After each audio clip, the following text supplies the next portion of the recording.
Good morning, कुछ रहो स्वस्थ रहो, सभी को एक एक मोल आशीर्वाद। हाँ जी, क्या हाल है? बढ़िया, शानदार, मजेदार। Thermodynamics, thermodynamics.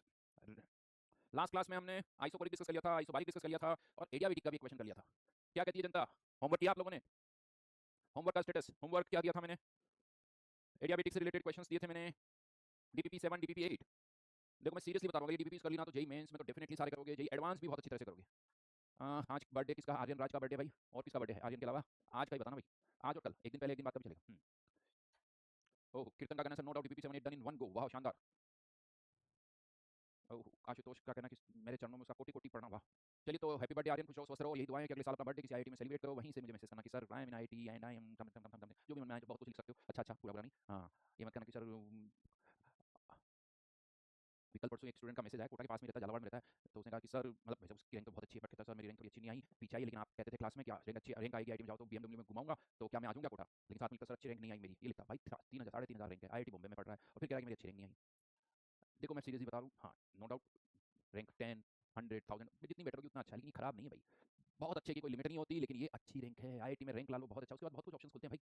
हमें केवल आईआईटी में घुसना है, देखो ये सीधी सी बात है, हमारे दिमाग में फिट हो जाना चाहिए। एक टैग लगाना है, ठप्पा लगाना है। हाँ, उसके बाद देखो ये नहीं मैं नहीं कहता हूँ कि आईआईटी में घुस गए तो सब अच्छा अच्छा होगा, लेकिन वो जो ठप्पा है ना वो बहुत मैटर करता है, वो बहुत मैटर करता है। और उससे आप बहुत आगे तक जा सकते हो अगर हार्ड वर्क करोगे तो, अगर हार्ड वर्क करोगे तो। हाँ सर, मैं खाना खाना भूल जाता हूँ बट होमवर्क करना नहीं भूलता। बट होमवर्क ही तुम्हारा खाना है, ये मान के चलो, होमवर्क ही तुम्हारा खाना है। सर आज डीपी 1 के सॉल्यूशन में एकदम साउथ के हीरो की तरह लग रहे थे ऐसा। ऐसा साउथ का हीरो मत बोलो यार। केवल एक क्वेश्चन में डाउट था, क्लियर हो गया। Homework done, homework done, homework done. बहुत बहुत बढ़िया, शानदार। तो देखो बेटा, होमवर्क साथ साथ में करते जाओगे तो मजा ही अलग लेवल का आएगा। सीरियसली बता रहा हूँ, तुम्हें भी मजा आएगा, खुशी मिलेगी, इतनी खुशी जो किसी और चीज से तुम्हें नहीं मिल सकती। कुछ खुशियों की बात नहीं कर रहा हूँ, वो अभी ऑप्शन नहीं है इसलिए, बाकी वो बात की। हाँ, तो साथ साथ में होमवर्क करो, बहुत मजा आएगा, बहुत मजा आएगा, ये मैं गारंटी के साथ कहता हूँ। तो लास्ट क्लास में हमने क्वेश्चन किया था एडियाबेटिक के ऊपर, ठीक है जी, एडियाबेटिक के ऊपर। तो चलिए एक क्वेश्चन और देता हूँ फटाफट से। वैसे तो आपने एडियाबेटिक के बहुत सारे क्वेश्चन कर लिए, लेकिन चलो एक क्वेश्चन और देता हूँ एडियाबेटिक पर। ये थोड़ा स्पीड से करना, टाइम देख रहा हूँ 10:14 में मैंने क्वेश्चन दिया है, 10-14 पर क्वेश्चन दिया। देखते हैं दो पार्ट, कितनी देर में आप आंसर निकाल दो। कैलकुलेशन बहुत आसान है, फटाफट से। एडियाबेटिक रिवर्सिबल, एक एडियाबेटिक इरिवर्सिबली, दो तरह से कर रहे हैं। 1 एटमॉस्फेयर 300 केल्विन से 16 एटमॉस्फेयर। इस बार एक्सपांशन है, इस बार कंप्रेशन है। वापस से रिवर्सिबल में T2 निकालना पड़ेगा, इरिवर्सिबल का भी T2 निकालना पड़ेगा। पहला स्टेप T2 निकालो, दिमाग में फिट कर लो। एडियाबेटिक का क्वेश्चन आएगा, पहले फाइनल टेंपरेचर निकालना पड़ेगा, फाइनल टेंपरेचर निकालने के बाद फिर आगे करोगे। तो राहुल का भी कल बर्थडे था, हैप्पी बर्थडे राहुल, खुश रहो, स्वस्थ रहो, और वही दुआएं तुम्हारे लिए भी है कि अगले साल अपना बर्थडे किसी आईआईटी में सेलिब्रेट करो। सर जब हम होमवर्क नहीं करते तो ब्रेन में 24 घंटे चलता रहता। बिल्कुल चलना ही चाहिए बेटा। होमवर्क नहीं करो तो भूख भी नहीं लगनी चाहिए, भूख तभी लगनी चाहिए जब लगे कि होमवर्क हो गया। हाँ, खाना भी तभी पेट में जाना चाहिए, मन करना चाहिए, वो सब होमवर्क से रिलेटेड है। आर्यन तमराकर ने तो आंसर भी, अयान तमराकर ने तो आंसर भी दे दिया। Very good Ayaan, good. वैसे मैं बताऊं, अयान ने बड़ा अच्छा क्वेश्चन जो है मैंने क्लास में जो कराया था, क्लास का था या कुछ क्वेश्चन को, हाँ आयोनिक का क्वेश्चन को उसने और अलग तरीके से भी किया था। बहुत एफर्ट्स लगाई, क्वेश्चन को और अलग तरीके से सोचा, अलग तरीके से किया। तो ये होता है जज्बा बेटा। अयान तमराकर, मुझे नाम याद है, उसने मेरे को सोल्यूशन पूरा अच्छी तरह से मैसेज किया था, बड़ा प्यारा सोल्यूशन लिखा था। अयान तमराकर की मैं बात कर रहा हूँ, उसने भी आंसर भी दे दिया। आयनिक का क्वेश्चन था, जेई एडवांस का जो H2SO4 और Na2SO4 वाला क्वेश्चन आया था, उसको उसने थोड़ा अलग तरीके से किया। सही है, बढ़िया है। बात ये है कि अलग तरीके से सोचना, एफर्ट्स लगाना, ये क्वालिटीज होनी चाहिए आपकी, तब जाके आप मतलब ये नहीं सर ने जो बता दिया वो करना है, नहीं भैया, सर ने जो बताया उससे कुछ अलग सोचना है, ये बहुत इंपॉर्टेंट चीज होती है। तो वेरी गुड, ऐसे सोचते रहो, मजा आएगा और आपको भी इससे बहुत फायदा होगा। चलिए, और मनु यादव के आंसर आ गए। ओ मनु, दोनों पार्टी आंसर आ गए, गजब। देखो कंप्रेशन हो रहा है, माइनस में आंसर नहीं आएगा, आर्यन आज माइनस में नहीं आएगा। प्रियांशु का भी कल बर्थडे था, हैप्पी बर्थडे प्रियांशु जी, हैप्पी बर्थडे, खुश रहो, स्वस्थ रहो, और अगले साल अपना बर्थडे किसी आईआईटी में सेलिब्रेट करो। प्रोमो कोड दिस प्रोम प्रेमो, ये क्या लिखा हुआ है यार? हाँ, -450 नहीं आएगा बेटा, ये ए से बी और बी से ए वाला क्वेश्चन नहीं है। वहां पर आपने देखा था जब एक्सपांशन जब किया था तो टेंपरेचर 150 केल्विन आया था, तो यहाँ पर तो स्टार्टिंग टेंपरेचर 150 केल्विन नहीं है, 300 केल्विन है। तो ये एडियाबेटिक का ए टू बी और बी टू ए वाला क्वेश्चन नहीं है, तो इसके आंसर पिछली क्लास में जो क्वेश्चन किया था उससे बिल्कुल अलग आएगा। माजिद खान के आंसर्स देख रहा हूँ, बिल्कुल सही है माजिद खान आपके आंसर्स। बहुत बढ़िया जी, बहुत फटाफट से आंसर दो, आंसर दीजिए। आंसर में देखता हूँ भी कितनी, 10:17 हो गए, 3 मिनट हो चुके हैं। हाँ, अक्षत राज कह रहा सर मैंने तो 1 घंटे तक सांस भी नहीं ली, फिर भी होमवर्क, फिर होमवर्क किया।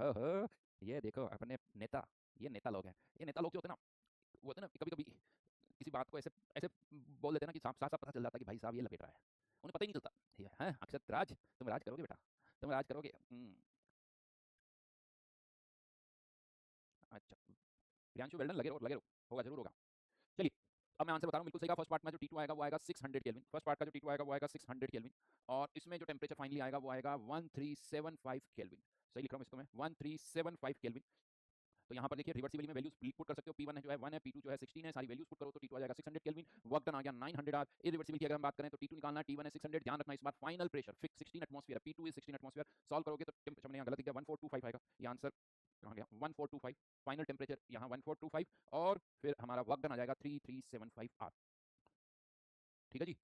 चलिए जी, तो ये तो हो गया रिवर्सिबल इरिवर्सिबल कॉन्फिडेंस। और ध्यान रखना, फिर से एक लाइन बोलूंगा, एडियाबेटिक रिवर्सिबल इरिवर्सिबल। इरिवर्सिबल के लिए एक लैंग्वेज यूज होती है अगर एक्सटर्नल प्रेशर कांस्टेंट है, मतलब वो एडियाबेटिक इरिवर्सिबल प्रोसेस है। या आइसोथर्मल में भी एक्सटर्नल प्रेशर कांस्टेंट है तो आइसोथर्मल इरिवर्सिबल प्रोसेस है, ये ध्यान रखना। अब आपसे फटाफट से कुछ कंक्लूजन ड्रॉ कर लेते हैं, बट ये नए नहीं है ये कंक्लूजन, क्योंकि तो आइसोथर्मल क्वेश्चन आइसोथर्मल प्रोसेस के बाद भी मैंने डिस्कस किए थे, यहाँ पर भी मैं डिस्कस कर रहा हूँ ताकि उस चीज को कंफर्म हो जाए कि हाँ जो हमने वहाँ कहा था वो चीज यहाँ पर भी सही है। तो आइसोथर्मल वाले क्वेश्चन में भी आपने देखा, और यहाँ पर भी हम देख रहे हैं कि एक्सपांशन जब भी होता है रिवर्सिबल का वर्क डन का मैग्नीट्यूड इरिवर्सिबल से ज्यादा था। डेटा याद है आपको, एक्सपांशन वाले क्वेश्चन में वर्क डन रिवर्सिबल का आया था 450 आर, इरिवर्सिबल का आया था 210 आर, तो रिवर्सिबल का वर्क डन ज्यादा। लेकिन कंप्रेशन के केस में आप देखोगे तो इरिवर्सिबल का वर्क डन रिवर्सिबल से ज्यादा है। तो यही चीज वहां पर भी आई थी, आइसोथर्मल में भी, यहाँ पर भी। इसलिए मैंने आपसे कहा था कि ये हमेशा होगा, ऐसा नहीं कि आइसोथर्मल आइसोथर्मल या एडियाबेटिक के लिए मैं बात कर रहा हूँ। हर प्रोसेस, कोई सा भी प्रोसेस अगर आप दो तरह से कर रहे हो, रिवर्सिबल और इरिवर्सिबल, तो एक्सपांशन नहीं होगा, कंप्रेशन नहीं होगा, इक्वलिटी तब आएगी जब वर्क डन 0 हो जाए, जैसे आइसोकोरिक रिवर्सिबल और आइसोकोरिक इरिवर्सिबल। उससे फिर से हम कंक्लूड कर सकते हैं कि reversible process are more efficient than irreversible process, क्योंकि जब भी एक्सपांशन होगा आप प्रोसेस को रिवर्सिबल करने की कोशिश करो, कंप्रेशन हो रहा है तो भी आप रिवर्सिबल करने की कोशिश करो। यानी हमेशा हम चाहते हैं कि प्रोसेस रिवर्सिबल करें। हाँ, ये एक अलग प्रॉब्लम है कि उसमें टाइम बहुत ज्यादा लगता है, बट थर्मोडायनामिक्स में टाइम की कोई सोचते नहीं है। हम ये मानते हैं कि हमारे पास बहुत सारा टाइम है, इनफाइनाइट टाइम है, तो उस हिसाब से reversible are more efficient than irreversible process. हाँ, ये अलग बात है कि हम प्रैक्टिकली रिवर्सिबल तो कर नहीं पाएंगे, करेंगे तो इरिवर्सिबल, बट एक आइडिया फिर भी लगता है। तो reversible process are more efficient than irreversible process. Further अब मैं यहाँ पर फोर्थ पॉइंट पर आ रहा हूँ। फोर्थ पॉइंट ऐसा ही एक पॉइंट याद करो, हमने आइसोथर्मल में भी डिस्कस किया था। कोई सा भी एक केस में यहाँ पर ले रहा हूँ, यहाँ पर कंप्रेशन वाला केस ले रहा हूँ। In case of compression initially pressure कितना है 1 एटमॉस्फेयर, टेंपरेचर कितना है 300 केल्विन, टेंपरेचर है 300 केल्विन, और हमने इसको दो तरह से कंप्रेस किया है, दो तरह से कंप्रेस किया है, रिवर्सिबली और इरिवर्सिबली। दोनों में फाइनल प्रेशर कितना रखा, दोनों में फाइनल प्रेशर है 16 एटमॉस्फेयर, लेकिन एक में धीरे धीरे 16 किया, एक में सडनली 16 कर दिया। ये डिफरेंस होता है, एक में धीरे धीरे सेंट पार्टिकल रख के 16 करें, एक में सडनली 16 कर दिया, एक ही स्टेप में। लेकिन अब यहाँ पर देखिए मोल्स तो चेंज नहीं हो रहा है, इनिशियली बनते फाइनली भी बने, लेकिन फाइनल टेंपरेचर की बात करूं मैं तो ये इनिशियल टेंपरेचर है, ध्यान रखना, रिवर्सिबल में हो या इरिवर्सिबल, इनिशियली 300 केल्विन था, पर जब हमने इस तरह से कंप्रेस किया तो यहाँ पर बहुत सारे रिवर्सिबल का जो फाइनल टेंपरेचर है, रिवर्सिबल का फाइनल टेंपरेचर वो कितना आया 600 केल्विन, और इरिवर्सिबल का फाइनल टेंपरेचर कितना आया 1425 केल्विन, 1425 केल्विन। मतलब फाइनली इरिवर्सिबल का जो टेंपरेचर है रिवर्सिबल के टेंपरेचर से ज्यादा है, रिवर्सिबल के टेंपरेचर से ज्यादा है। राइट, ध्यान रखना, कंपेयर किसको कर रहा हूं, इरिवर्सिबल के फाइनल टेंपरेचर से रिवर्सिबल के फाइनल टेंपरेचर को कंपेयर कर रहा हूं, इरिवर्सिबल के फाइनल टेंपरेचर से रिवर्सिबल के फाइनल टेंपरेचर। हाँ, ये दोनों ही टेंपरेचर इनिशियल से ज्यादा है, तो कंपेयर अभी दो तरीके के कंपैरिजन हो सकते हैं, तो इनिशियल और फाइनल। तो कंप्रेशन हो रहा है तो देखो फाइनल टेंपरेचर इनिशियल से तो ज्यादा ही होगा, चाहे रिवर्सिबल करें चाहे इरिवर्सिबल करें। लेकिन कंपैरिजन आप इरिवर्सिबल के फाइनल टेंपरेचर को रिवर्सिबल के फाइनल टेंपरेचर से कंपेयर करो, यहाँ पर इरिवर्सिबल का फाइनल टेंपरेचर रिवर्सिबल के फाइनल टेंपरेचर से ज्यादा है। तो यहाँ पर अगर मैं आपसे एक क्वेश्चन पूछता हूँ, क्या फाइनल वॉल्यूम सेम होगा, फाइनल प्रेशर सेम है, फाइनल मोल सेम है, लेकिन फाइनल टेंपरेचर सेम नहीं है, पीवी को आरटी से कह सकते हो। अगर फाइनल टेंपरेचर सेम नहीं है तो फाइनल वॉल्यूम भी सेम नहीं होगा, फाइनल वॉल्यूम भी सेम नहीं होगा। इरिवर्सिबल का जो वॉल्यूम है वो ज्यादा होगा, कह सकते हो जिसका टेंपरेचर ज्यादा है उसी का वॉल्यूम भी ज्यादा होगा। तो यहाँ पर फाइनल स्टेट सेम नहीं आई है, क्योंकि फाइनल टेंपरेचर ही अलग अलग है, तो फाइनल वॉल्यूम भी अलग अलग है। जबकि आइसोथर्मल में क्या होता है, फाइनल प्रेशर भी सेम, फाइनल टेंपरेचर भी सेम, फाइनल मोल्स भी सेम, तो वहाँ फाइनल वॉल्यूम भी सेम था, यहाँ फाइनल वॉल्यूम टेंपरेचर सेम नहीं है, यानी फाइनल स्टेट सेम नहीं होगी। तो ये फोर्थ पॉइंट को, adiabatic reversible and irreversible process do not and up at the same final state if carried out against same final pressure from same initial state.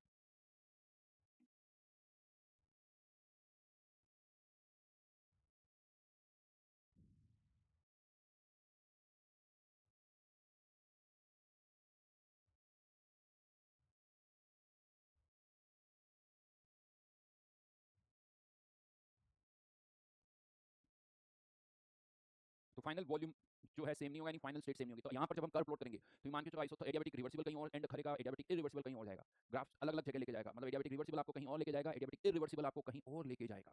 Final state same नहीं होगी, जबकि isothermal reversible भी वहीं लेके जाता था, irreversible भी वहीं लेके जाता था, तो वहाँ फाइनल स्टेट सेम होती थी, यहाँ फाइनल स्टेट सेम नहीं है, अलग अलग है फाइनल स्टेट। ठीक है जी। अब यहाँ पर जैसे मैंने आपको बताया फाइनल वॉल्यूम अलग अलग होगा, फाइनल वॉल्यूम सेम नहीं होगा, इरिवर्सिबल का ज्यादा है, रिवर्सिबल का कम है। यहीं पर अब एक क्वेश्चन आता है, यहीं पर एक क्वेश्चन आता है। क्वेश्चन ये है कि राइट नाउ हमने देखा कि इरिवर्सिबल का टेंपरेचर रिवर्सिबल से ज्यादा है, इरिवर्सिबल का टेंपरेचर रिवर्सिबल से ज्यादा है। इस पर्टिकुलर क्वेश्चन में हमने कैलकुलेशन की, इनिशियली प्रेशर 1 था, फाइनली हो गया 16। मेरा पॉइंट ये है, क्या मैं ऐसा बोल सकता हूं कि जब भी कंप्रेशन होगा, जब भी कंप्रेशन होगा, चाहे इनिशियल प्रेशर कुछ हो, हाँ ये चीज इनिशियल स्टेट सेम होगी, फाइनल प्रेशर सेम होगा, देखो कंपैरिजन करो तो कुछ चीजें तो सेम रखनी पड़ती है। लेकिन क्या मैं ऐसा कह सकता हूं कि जब भी हम कंप्रेशन करेंगे, जैसे 1 से 16 किया, 1 से 10 करें, 1 से 100 करें, 1 से 2 करें, क्या मैं ऐसा बोल सकता हूं जब भी कंप्रेशन होगा फाइनल टेंपरेचर हमेशा इरिवर्सिबल का रिवर्सिबल से ज्यादा होगा? क्वेश्चन क्लियर है? यानी मान लो ये तो 1 से 16 है, मान लो 1 से 10 करता फाइनल प्रेशर, 1 से 5 करता, 1 से 20 करता, 1 से 50 करता, यहाँ पे भी 20, यहाँ पे 20, यहाँ 5, यहाँ 5, तो क्या दोनों का फाइनल टेंपरेचर यानी क्या हमेशा इरिवर्सिबल का ज्यादा होगा? क्या हमेशा बोल सकते हैं, या इस क्वेश्चन में बाई चांस ऐसा हो रहा है, क्या इस क्वेश्चन में बाई चांस ऐसा हो रहा है, या आप हमेशा ऐसा बोल सकते हो? बताओ जल्दी से, सोच रहे हो, अच्छी बात है। हमेशा ज्यादा होगा या इस क्वेश्चन में बाई चांस ऐसा हुआ है? बहुत बढ़िया, अमित अमन राउत ने कुछ लिखा है और बिल्कुल सही लिखा है, समय ने भी लिखा है, देव ने भी कहा है, ओह ऋषभ ने बहुत होगा, रवीश ने भी कहा है, बहुत बढ़िया जी। कीर्तन का कहना नॉट ऑलवेज ट्रू, अक्षत का कहना है हमेशा बोल सकते हैं, स्टेफी का भी कहना ऑलवेज ट्रू। बिल्कुल ये हमेशा होगा, उसका लॉजिक बता देता हूँ आपको। कंप्रेशन के केस की बात करूं, अभी जस्ट हमने लिखा था in case of compression irreversible का वर्क डन रिवर्सिबल के वर्क डन से हमेशा ज्यादा होगा, हमेशा ज्यादा होगा। राइट, तो वर्क डन जिसका ज्यादा होगा उसका डेल्टा टी भी ज्यादा होगा, क्योंकि वर्क डन ज्यादा, वैसे कंप्रेशन में W पॉजिटिव है तो मोड लगाओ ना लगाओ कोई टेंशन नहीं है, क्योंकि कंप्रेशन है तो वर्क डन पॉजिटिव। W जिसका ज्यादा, डेल्टा टी भी उसका ज्यादा, डेल्टा टी ज्यादा मतलब उसका टेंपरेचर ज्यादा इंक्रीज होगा, क्योंकि टेंपरेचर बढ़ रहा है। तो डेल्टा टी जिसका ज्यादा होगा उसका टेंपरेचर ज्यादा बढ़ेगा। इरिवर्सिबल का वर्क डन हमेशा ज्यादा होगा, तो इरिवर्सिबल का डेल्टा टी हमेशा ज्यादा होगा, तो इरिवर्सिबल का टेंपरेचर हमेशा रिवर्सिबल के टेंपरेचर से ज्यादा होगा। इट इज ऑलवेज ट्रू, यानी हम जब भी कंप्रेशन करोगे रिजल्ट ये आएगा, और उससे आप कह सकते हो हमेशा इरिवर्सिबल का वॉल्यूम रिवर्सिबल के वॉल्यूम से ज्यादा है। हम बट बात आती है सर एक्सपांशन होगा तो क्या होगा। चलो आपने कंप्रेशन का तो बता दिया, ये मैंने किसके लिए बोला, कंप्रेशन। एक्सपांशन में क्या कहते हो बताओ, व्हाट अबाउट एक्सपांशन? क्या एक्सपांशन में भी यही हाल रहेगा, या एक्सपांशन में रिवर्सिबल का टेंपरेचर ज्यादा होगा इरिवर्सिबल से? अब मैंने एक्सपांशन के लिए आपसे पूछा है, अभी मैं बात कर रहा था कंप्रेशन, अब मैं बात कर रहा हूं एक्सपांशन में भी यही रिजल्ट रहेगा या पलट जाएगा?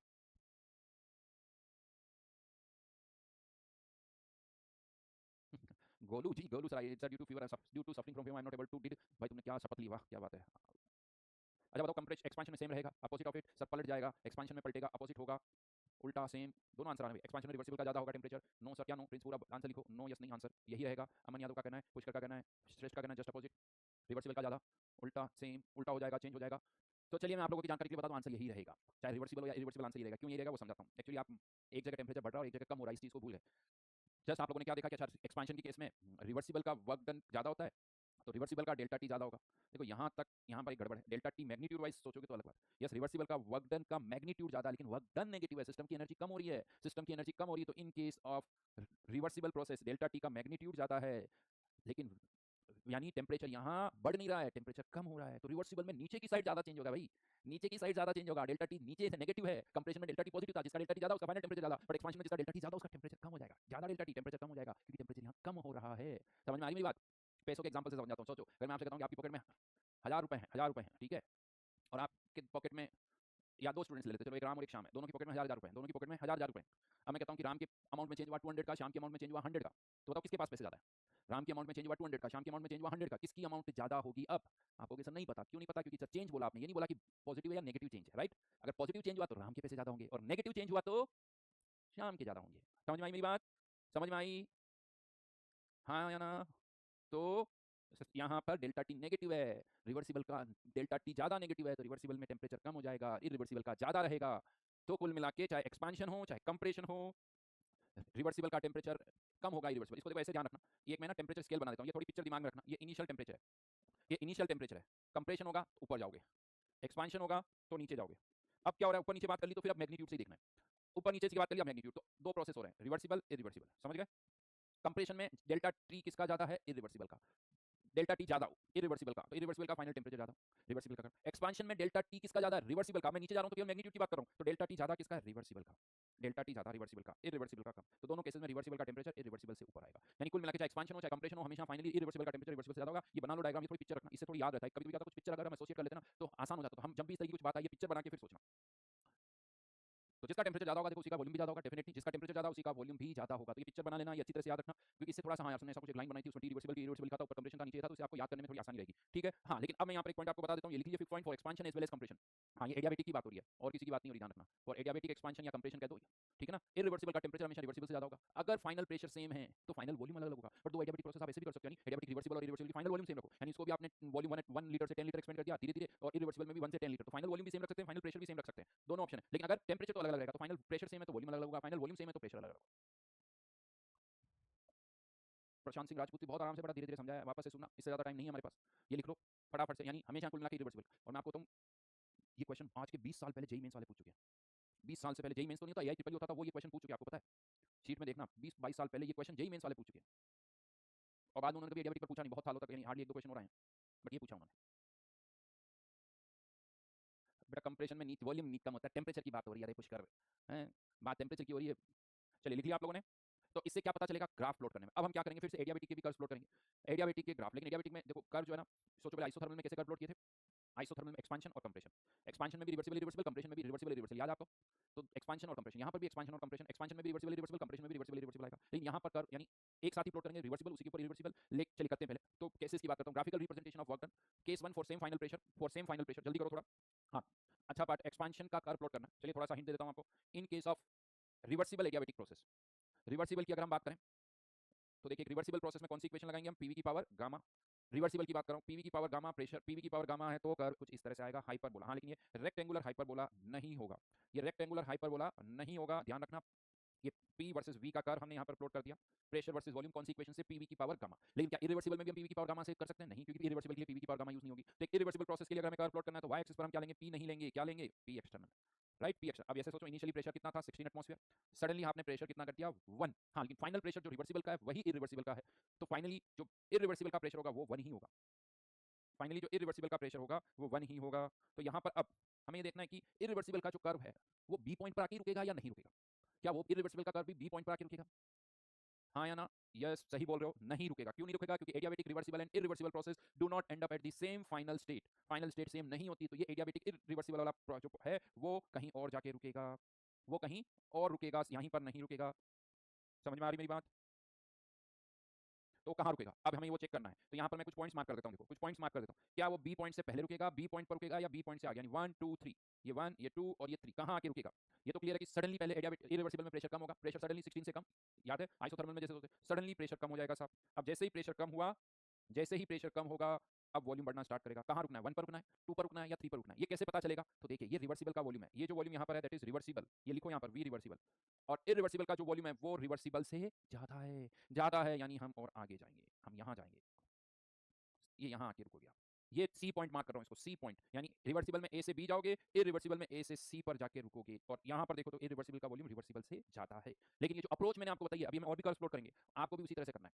हमेशा स्टार्टिंग पॉइंट, वैसे कोई रूल नहीं है, बट स्टार्टिंग पॉइंट को ए लिखो, ए लिखो स्टार्टिंग पॉइंट को, पहले रिवर्सिबल का कर्व बनाओ, बी पॉइंट पर जाके एंड करेगा, बी पॉइंट मतलब वी रिवर्सिबल वहां लिख दो। ये रिवर्सिबल से रिलेटेड क्या क्या लिखना है? ए पॉइंट कहाँ है, बी पॉइंट कहाँ है, और वी रिवर्सिबल क्या है, ये तीन चीजें रिवर्सिबल की लिखी। फिर वापस इरिवर्सिबल का कर्व प्लॉट करना है। इस बार स्टार्टिंग पॉइंट तो ए ही होगा, हाँ, लेकिन इरिवर्सिबल है, पहले वर्टिकल लाइन फिर हॉरिजॉन्टल। अब ये ध्यान रखो, फाइनल प्रेशर सेम है तो बी और सी पॉइंट एक ही हॉरिजॉन्टल लाइन पर लाई करेंगे। क्यों? क्योंकि फाइनल प्रेशर सेम है तो बी पॉइंट और सी पॉइंट एक ही हॉरिजॉन्टल लाइन पर एंड करेंगे। तो यहाँ 1 2 3, एक पॉइंट बी से पहले, एक पॉइंट बी पर और एक पॉइंट बी के आगे, इस तरह से 3 पॉइंट मार्क करो, 1 2 3। अब सोचो 1 पर रुकना है, 2 पर रुकना है, 3 पर, तो बी पर तो रुकने नहीं, बहुत क्लियर। अब 1 और 3 में कंफ्यूजन होता है, तो वो वॉल्यूम के हिसाब से देखो, इरिवर्सिबल का वॉल्यूम रिवर्सिबल से ज्यादा होना चाहिए, तो 1 पर रुकना है या 3 पर रुकना है, वो उसके अकॉर्डिंग देख लेना। समझ में आ रही? फाइनली इरिवर्सिबल का वॉल्यूम रिवर्सिबल से ज्यादा होना चाहिए। ये मार्किंग सारी करोगे जो मैंने, हाँ जरूरी नहीं है ये मत लिखो 16 और 1 ये फिक्स नहीं है तो वेरी कर सकता, बट ये जरूर लिखोगे, ये जरूर लिखोगे यहाँ पर। अब मैंने एक्सपेंशन का बताया, ये देखिए ये एक्सपेंशन का है, आपको अब किसके लिए करना है? कंप्रेशन के लिए।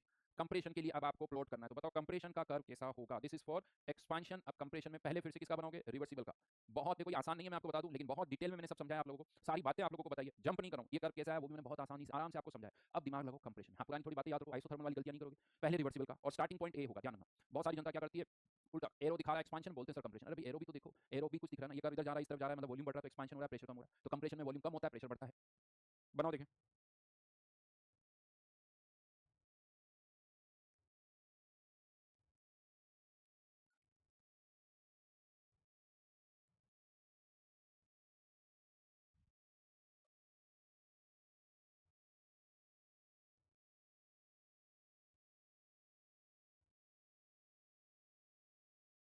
हो गया क्या भैया? एरो तुम बना लो, दिख रहा है ऐसे सी जा रहा हूँ। डन। चलो तो ऑप्शन देता हूँ आप लोगों को। देखो रिवर्सिबल का तो पता ही है, ये रिवर्सिबल का हो गया, ए पॉइंट और ये बी पॉइंट, ठीक है। इस बार ये ए पॉइंट है, बहुत सारी, ये इधर नहीं, स्टार्टिंग को ए लिखो, ये भी स्टार्टिंग पॉइंट अब यहाँ से है, और दोनों प्रोसेस सेम पॉइंट से स्टार्ट हो रहे हैं, ए से स्टार्ट होने चाहिए। स्टार्टिंग पॉइंट यहाँ पर ए था, एक्सपेंशन हो रहा था, एंड पॉइंट अलग अलग है, अब ये स्टार्टिंग पॉइंट है तो नेक्स्ट भी यहीं से स्टार्ट हो। अब यहाँ पर फिर से आता है एक पॉइंट, नीचे से जाएंगे ऊपर से, तो याद करो आइसोथर्मल में भी मैंने कहा था हमेशा प्रेशर पहले चेंज होता है, तो पहले प्रेशर बढ़ेगा, अब वॉल्यूम कम होगा, वॉल्यूम बढ़ेगा नहीं कम होगा। अब मुझे बताओ वॉल्यूम कम होगा तो कहाँ आके रुकना है? 1 पर, 2 पर या 3 पर? 1 पर, 2 पर या 3 पर, कहाँ रुकना है ये आपको बताना। 1 2 3, 1 2 3, कहाँ रुकेंगे? 1 पर, 2 पर, 3 पर? हाँ ये कह सकते हो ये रिवर्सिबल का वॉल्यूम है, दिस इज वॉल्यूम रिवर्सिबल। तो इरिवर्सिबल में कहाँ आके रुकना है? वाई एक्सिस, ये प्रेशर ये वॉल्यूम। बहुत बढ़िया, एक ही बार आंसर लिखा करो, बहुत बढ़िया, ज्यादातर के आंसर सही है, आंसर इज 1। 1 पर आके रुकेंगे। बहुतों को पता क्यों लगता है त्रिकोण लगता है, यहाँ लंबी लाइन आई तो यहाँ पर भी लंबी लाइन हो गया भैया, यहाँ पर लंबी लाइन बना दोगे तो वॉल्यूम रिवर्सिबल से कम हो जाएगा, जबकि इरिवर्सिबल का वॉल्यूम ज्यादा होना चाहिए, ज्यादा होना चाहिए। तो 1 पर ही आके रुकेंगे, 1 पर ही आके रुकेंगे। बेटा ये कर्व, इन पर भी क्वेश्चन आ सकते हैं, बट आगे एंट्रोपी को समझने में इनकी बहुत हेल्प मिलेगी, ये मैं आपको बताऊं, जब हम एंट्रोपी पढ़ेंगे तो इन कर्व की बहुत जरूरत होगी।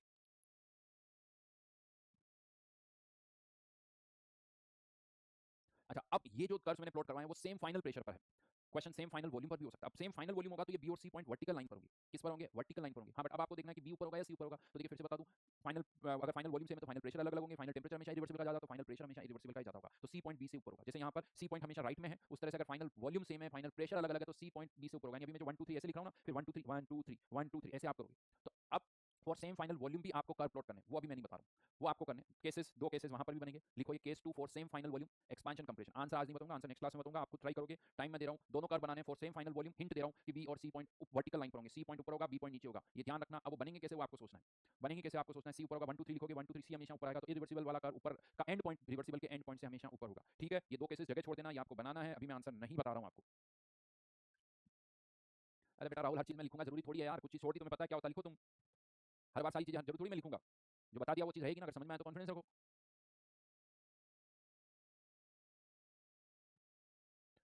अफनान निगार सर ये कर पिछले साल मेरे समझ में नहीं आए थे, इंस्टीट्यूट का नाम लिखा हुआ, मैं नहीं बोल रहा हूँ नहीं आते थे, इवन डाउट काउंटर पर भी समझ पाते नहीं समझा पाते थे, लेकिन सर आपने क्लियर कर दिया। आगे का मैं पढ़ नहीं पा रहा हूँ पूरा, वहाँ पर किसी इंस्टीट्यूट का नाम भी लिखा हुआ है कि वहाँ समझ में नहीं आते थे, डाउट काउंटर पर भी नहीं समझ में आते थे। बेटा देखो मैं एक चीज़ बता दूँ, थर्मोडायनामिक्स आप पढ़ रहे हो ना, अगर बीच में से कोई चीज़ नहीं समझ सकते, मैं आपको बहुत क्लियरली बता दूँ, अगर थर्मोडायनामिक्स पढ़नी तो एक फ्लो होना चाहिए, फ्लो में ही समझ में आती है, हर एक छोटी छोटी बहुत सारी बातें होती है, वो कनेक्टेड होती है। अगर आप मेरे पास है ना थर्मोडायनामिक्स में बीच में कुछ कुछ चीज़ लेके आओगे, अगर मेरे से पहले 5 लेक्चर आपने नहीं पढ़े ना, मैं आपको थर्मोडायनामिक्स में कुछ नहीं समझा सकता। अगर मुझे आपको थर्मोडायनामिक्स में कुछ समझाना तो मुझे पहले 5 लेक्चर समझाने पड़ेंगे, और प्रॉब्लम होती है वो 5 लेक्चर कोई समझाता नहीं है, तो बहुत सारे कॉन्सेप्ट हिले होते हैं। तो अब आप डायरेक्ट आ जाओ कि सर ये समझा दो, तो नहीं समझा सकता मैं, सीरियसली मैं बता रहा हूँ। अगर मुझे थर्मोडायनामिक्स में आप मान लो आप कहीं और पढ़ रहे हो, सर ये मुझे नहीं समझ में, एंट्रोपी समझा दो, ये समझा दो, अरे भाई उसके लिए मुझे बेसिक्स बेस स्ट्रॉन्ग करना पड़ेगा। चलिए तो ये होमवर्क आप लोगों के लिए, लेकिन अब इसी में एक और इंटरेस्टिंग चीज पर मैं आ रहा हूँ, ये आप नेक्स्ट क्लास में आके पूछना, मेरे से आंसर मैं बताऊंगा क्या होता है इसका। चलिए तो अब आ जाते हैं PV diagram for different cases. Adiabatic की चल रहा है, भी ध्यान रखना। अभी तक हमने एडियाबेटिक में कर्व प्लॉट किया, अभी मैं रिवर्सिबल की बात कर रहा हूँ, लेकिन अगर मैं आपसे कहूँ कि दो केसेस, लेट्स से हाइड्रोजन और एक हीलियम है, और हाइड्रोजन और हीलियम के लिए हमें पी वर्सेस वी का कर्व प्लॉट करना, मतलब रिवर्सिबल की हम बात करें, रिवर्सिबल की बात करें, तो रिवर्सिबल के लिए पीवी की पावर गामा लगेगी साहब, कोई डाउट ही नहीं है ना। ग्राफ मैंने बोला प्लॉट करना मतलब रिवर्सिबल की ही बात हो रही है। तो अब आपको ये बताना है कि H2 और हीलियम दोनों के लिए कर्व प्लॉट कर रहे हैं, ठीक है साहब। तो हीलियम का इसमें से कौन सा कर्व होगा, हीलियम का कौन सा कर्व होगा, 1 या 2 में से बताइए, हीलियम का कर्व कौन सा होगा, ये आपको बताना है।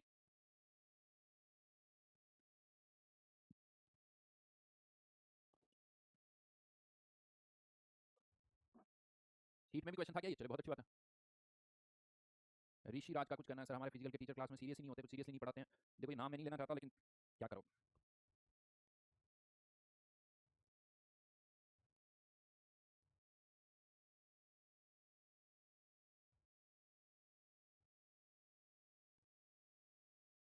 तो देखिए यहाँ पर बेसिकली अगर मैं आपको बताऊं तो स्लोप किसका ज्यादा है, इस 2 का स्लोप ज्यादा, इसका स्लोप ज्यादा है, ये जल्दी गिर रहा है, ज्यादा स्पीड से गिर रहा है, तो स्लोप ही 2 का स्लोप ज्यादा है। अब यहाँ पर देखा जाए, अगर मैं यहाँ पर स्लोप निकालता हूँ, वैसे आप खुद कर सकते हो, चलो पहले आंसर बता देता हूँ मैं आपको, फिर समझाता हूँ। तो बेसिकली 2 वाला हीलियम का होगा, 1 वाला H2 का होगा। हीलियम का नीचे होगा, कैसे वो समझते हैं, थोड़ा यहाँ पर लॉजिक में दे रहा हूँ, इसको हवा में नहीं समझा रहा हूँ, रटवाने की बात नहीं कर रहा हूँ, इसको डिफरेंशिएट करो। पीवी की power gamma equals to constant, differentiate किया पहले वी के रेस्पेक्ट में, फिर पी के रेस्पेक्ट में। वी के रेस्पेक्ट में क्या, तो गामा पी वी की power gamma minus 1 DV plus V P की पावर गामा, इसको रीअरेंज करोगे तो DP upon DV equals to आ जाएगा minus gamma P upon V. Minus sign ये शो कर रहा है कि जो स्लोप है वो 90 डिग्री से ज्यादा है, स्लोप जो है वो 90 डिग्री से ज्यादा है, तो माइनस को भूल जाओ, केवल मैग्नीट्यूड पर फोकस करो, और जिसका गामा ज्यादा होगा उसका स्लोप ज्यादा होगा, जिसका गामा ज्यादा होगा उसका स्लोप ज्यादा होगा। गामा किसका ज्यादा है आपको देखना है, याद करो एक पॉइंट मैंने लिखवाया भी था, और याद आपको पता है जैसे जैसे एटॉमिसिटी बढ़ती है सीवी की वैल्यू बढ़ती है, सीवी की वैल्यू बढ़ती है, लेकिन गामा कम होता है। तो गामा सबसे ज्यादा मोनो एटॉमिक का होगा, तो हीलियम का गामा सबसे ज्यादा, तो हीलियम का स्लोप सबसे ज्यादा होगा, यानी सबसे नीचे हीलियम, फिर उसके ऊपर H2, जैसे जैसे एटॉमिसिटी बढ़ेगी कर ऊपर की ओर शिफ्ट होता जाएगा।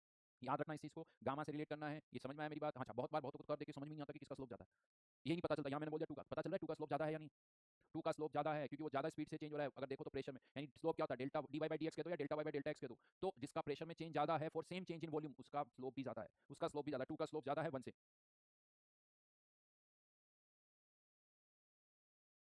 आप वर्क डन से भी कह सकते हो, कीर्तन ने ऐसे भी बोला कि सर वर्क डन से भी कह सकते हैं, क्योंकि फॉर्मुला जो होता है NRT गामा माइनस 1 होता है, या ऐसे कुछ P2 V2, लेकिन प्रेशर सेम नहीं है बेटा, इसे इतना अच्छी तरह से तो नहीं कह पाओगे। इसी तरह से कहना पड़ेगा बेटा, वो आंसर बाकी मैच करें, लेकिन फाइनल स्टेट सेम नहीं है, तो और किसी तरह से नहीं ऐसे कहोगे तुम।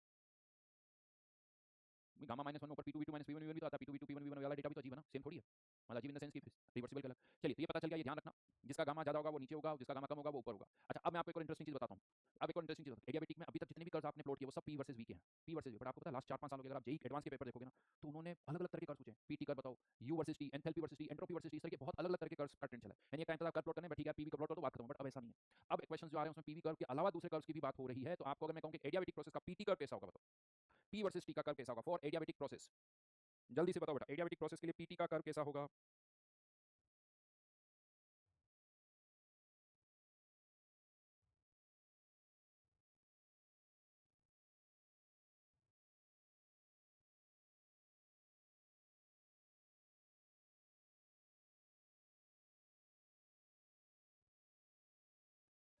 कोई कह रहा है स्ट्रेट लाइन, कोई कह रहा है हाइपरबोला। हाइपरबोला देखो तब होता है जब एक पैरामीटर बढ़ने पर दूसरा कम होता है, तो प्रेशर बढ़ रहा है और साथ में टेम्परेचर भी बढ़ रहा है, आपको पता है। तो यहाँ पर ये हाइपरबोला नहीं पैराबोला होगा। पैराबोला होगा, वो कैसे पैराबोला आएगा वो भी समझा देता हूँ। इक्वेशन क्या होती है, पी वर्सेस टी की, पी की पावर 1 माइनस गामा, टी की power gamma equals to constant. इसको रीअरेंज करें, पी इधर या टी इधर लेके आ गए, तो टी की पावर माइनस गामा आएगा। तो माइनस गामा की वजह हमने गामा अपॉन गामा माइनस 1 लिख दिया। गामा अपॉन गामा माइनस 1, ये जो वैल्यू आप देख रहे हो पावर, ये हमेशा 1 से बड़ा होगा। गामा अपॉन गामा माइनस 1 ये हमेशा 1 से बड़ा होगा। गामा हमेशा भी 1 से बड़ा होता है और ये रेशियो भी 1 से बड़ा होगा। तो अगर ये रेशियो 1 से बड़ा नहीं, इसको ऐसे कुछ मान लो y equals to x square, y equals to x की पावर 3 या y equals to 1 point x की पावर 1.5, ये कर्व ऐसा होगा। इनफैक्ट ये आपको पता होना चाहिए, टेम्परेचर थोड़ा बढ़ता है तो प्रेशर ज्यादा बढ़ता है, तो ये इस तरह का पैराबोला होगा। दो तरह के पैराबोला होते हैं, आप लोगों को पता है। ये मैं बता दूं आपको, एक ये वाला पैराबोला होता है। ये जो पैराबोला होता है उसमें y x की पावर जो है वो 1 से ज्यादा होती है, यानी n की वैल्यू 2 3 ऐसे कुछ होगी। और ये वाला जो पैराबोला होता है कुछ इस तरह का होता है, यानी यहाँ पर इसको उल्टा देखा जाए तो y इक्वल्स टू x की पावर हाफ हो जाए। इस पर जेई एडवांस में क्वेश्चन आ चुका है, मैं आपको बता दूं। जेई एडवांस पर इस पर क्वेश्चन आ चुका है, उन्होंने एडियाबेटिक प्रोसेस के लिए ये पूछ लिया कि बताओ पीटी का कर्व कैसा होगा। तो ये अच्छी तरह से याद रखना। हाँ, लेकिन अगर आप मुझसे पूछोगे what about VT, volume versus temperature, तो देखो वॉल्यूम वर्सेस टेम्परेचर में ये पता है, देखो पी वर्सेस वी में एक प्रेशर और वॉल्यूम का ट्रेंड अलग अलग होता है। वॉल्यूम बढ़ता है तो प्रेशर कम होता है। उसी तरह से वी वर्सेस टी में भी वॉल्यूम बढ़ता है तो टेम्परेचर कम होता है। तो वी वर्सेस टी का कर्व भी हाइपरबोला ही होगा। V versus T diagram for adiabatic process वो भी हाइपरबोला होगा। देखो इन सब का मैं यहाँ पर प्रूफ भी दे रहा हूँ। थोड़ा बहुत सोचो, यानी कैसे आंसर तक पहुंचते हैं ये पता होना चाहिए, नहीं रट लो ये वाली बात नहीं। टी वी की power gamma minus 1, T V की पावर गामा माइनस 1, गामा हमेशा 1 से बड़ा होगा, वॉल्यूम बढ़ेगा, वॉल्यूम डिनोमिनेटर में रहेगा, तो वॉल्यूम डिनोमिनेटर में रहेगा तो वॉल्यूम बढ़ने पर टेम्परेचर कम होगा। इसी से सोचो, लास्ट वाले पार्ट से, यहीं से आंसर आएगा, इससे सोचने की जरूरत नहीं। बेटा ओरिजिन पर पी देखो, या किसी ने पीटी का ओरिजिन से पास करेगा नहीं करेगा, तो मैं आपको बता दूं पी जीरो वी जीरो पर कुछ भी डिफाइंड ही नहीं होता है। तो तुम कर्व कहीं से भी स्टार्ट करो, वहां पर कुछ भी डिफाइंड नहीं है, तो ये कोई बड़ी बात नहीं। आप कर्व बनाओ, जैसे किसी ने कहा सर ओरिजिन से स्टार्ट हो रहा है, मैं कह सकता हूं नहीं हो रहा बेटा, थोड़ा दूर से हो रहा है, तुम इसको एनलार्ज करके देखो तो नहीं हो रहा। तो बहुत सारी जनता यहाँ डॉट डॉट भी बना देती है, डॉट डॉट बनाओ या नहीं बनाओ, ये क्लियर है कि T zero P zero we zero पर कुछ डिफाइन ही नहीं होता, तो कर्व का कोई सेंस ही नहीं बनता। चलिए फाइनली मैंने तीनों कर्व्स यहाँ पर, बाकी एडियाबेटिक प्रोसेस के लिए दूसरे कर्व्स भी आपको बता दिए। तो this is about adiabatic process. Adiabatic process, isothermal process, isochoric, isobaric, सबके लिए हमने डिस्कशन किया है। तो मेनली इन चार प्रोसेस पर क्वेश्चंस आते हैं, लेकिन अब यहाँ पर एक और यूं कह दो जनरल प्रोसेस होता है जिसको हम कहते हैं polytropic process. Not protic, protic का वर्ड आयोनिक में यूज होता है, पॉलीट्रोपिक प्रोसेस। पॉलीट्रोपिक प्रोसेस मतलब ऐसे प्रोसेस जिनको आप पीवी की power x equal to constant ऐसे लिख सकते हो, जहां x की वैल्यू माइनस इंफिनिटी से प्लस इंफिनिटी कुछ भी होती है। ये सारा डिस्कशन आइडियल केस के लिए कर रहे हैं। पॉलीट्रोपिक प्रोसेस, यहाँ x की वैल्यू कुछ भी हो सकती है, अभी मैं आपको समझाऊंगा, माइनस इंफिनिटी से प्लस इंफिनिटी तक।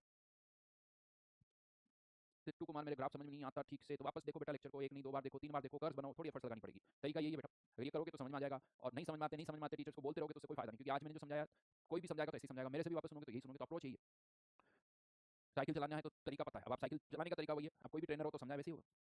हाँ, इनिशियली चेंज हो, बाद में हो सकता है आपको अच्छी तरह से फिजिकली फिट कैसे रहना है, कितने एंगल पे बेटा, बट इनिशियली साइकिल चलाने के लिए कुछ नहीं है, सभी वैसे ही सिखाएंगे। तो आप मेहनत करो थोड़ी सी। तो चलिए पीवी की power X equals to constant है। अब मैं आपको बताऊं, जो मोस्टली हम प्रोसेस अभी अब तक हमने किए ना, आइसोथर्मल, आइसोकोरिक, आइसोबारिक, एडियाबेटिक, ये सब पॉलीट्रोपिक है। ये सब पॉलीट्रोपिक है। कैसे दिखाता हूं मैं आपको, यहाँ पर देखिए, अगर x की वैल्यू 0 है, x की वैल्यू 0 है तो p इक्वल्स टू कांस्टेंट हो जाएगा, और p कांस्टेंट यानी आइसोबारिक। अगर x की वैल्यू 1 है तो pv की पावर 1 कांस्टेंट यानी आइसोथर्मल।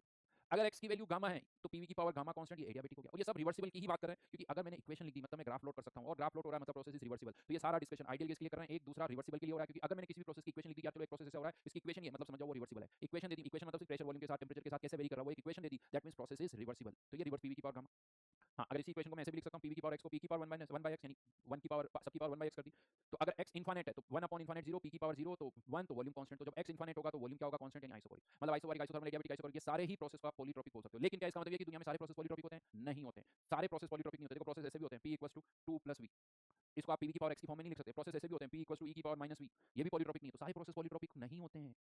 हाँ, लेकिन बहुत सारे पॉलीट्रोपिक होते हैं। अभी हम केवल पॉलीट्रोपिक प्रोसेस की बात कर रहे हैं, ये लाइन दिमाग में रखना। बहुत लोग लगता है सारी प्रोसेस पॉलीट्रोपिक होते हैं, क्योंकि उनको लगता है सर ये सारे पॉलीट्रोपिक मतलब सारे पॉलीट्रोपिक हो गए। भाई ऐसा नहीं है, इसके अलावा भी प्रोसेस हो सकते हैं, जैसे ये कुछ एग्जांपल्स मैंने लिखे हैं, ये पॉलीट्रोपिक नहीं है, कुछ और है।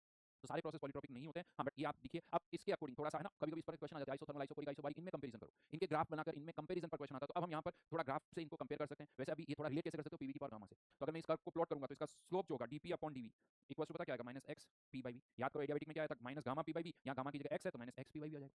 यानी मैग्नीट्यूड वाइज देखा जाए, जिसका x ज्यादा होगा उसका स्लोप ज्यादा होगा। जैसे x बढ़ा, यहाँ पर देखो x की वैल्यू बढ़ती जा रही है, जैसे 0 1 गामा इनफिनिट। मैं बताता हूँ कर्व कैसा आएगा, ये देखिए, x इक्वल्स टू 0 है pressure constant, x equals to 0 pressure constant horizontal line, x equals to 1 isothermal, ये आइसोथर्मल हो गया, x इक्वल्स टू 1 आइसोथर्मल का कर्व हाइपरबोला। और x इक्वल्स टू गामा है, तो देखो गामा की वैल्यू हमेशा 1 से बड़ी होती है, तो एडियाबेटिक का स्लोप आइसोथर्मल से ज्यादा होगा। तो ये जो एक्सपांशन के केस में एडियाबेटिक वाला जो कर्व है वो आइसोथर्मल के नीचे होता है, आइसोथर्मल के नीचे। ध्यान रखना, एक्सपांशन में अलग चीज है, कंप्रेशन में अलग चीज है। ये नीचे आएगा, ये नीचे आएगा, ध्यान रखना, x0 x1 x गामा, और x अगर इंफिनिटी है तो वॉल्यूम ही कांस्टेंट हो गया। वॉल्यूम कांस्टेंट मतलब वर्टिकल लाइन। तो जैसे जैसे x बढ़ रहा है, यहाँ पर अगर आप देखो तो x यहाँ से यहाँ x बढ़ रहा है, ये x की वैल्यू बढ़ रही है, स्लोप जो है वो भी बढ़ता जा रहा है, स्लोप बढ़ता जा रहा है। तो इससे एक चीज याद रखनी है, अगर एक्सपांशन हो रहा है तो एडियाबेटिक वाला कर्व नीचे होगा। हाँ, क्यों मैं ऐसा बोल रहा हूँ, क्योंकि अगर आप कंप्रेशन की बात करोगे तो आगे जाके इधर जाएंगे, वो भी प्लॉट कर देता हूँ। अगर मैं यहाँ पर जब ऊपर जाओगे तो देखो ये कर्व ऐसे थे, केवल आइसोथर्मल एडियाबेटिक ही बता रहा हूँ। तो ये अभी तो ऐसा था, ये आइसोथर्मल एडियाबेटिक था, लेकिन अगर मैं इनको आगे लेके जाऊंगा तो क्या होगा भाई, ये आइसोथर्मल और ये एडियाबेटिक, ये एडियाबेटिक है, ये भी बना लेना। ये एडियाबेटिक है। तो आप इस पॉइंट से नीचे जा रहे हो या ऊपर जा रहे हो उस पर भी डिपेंड करता है।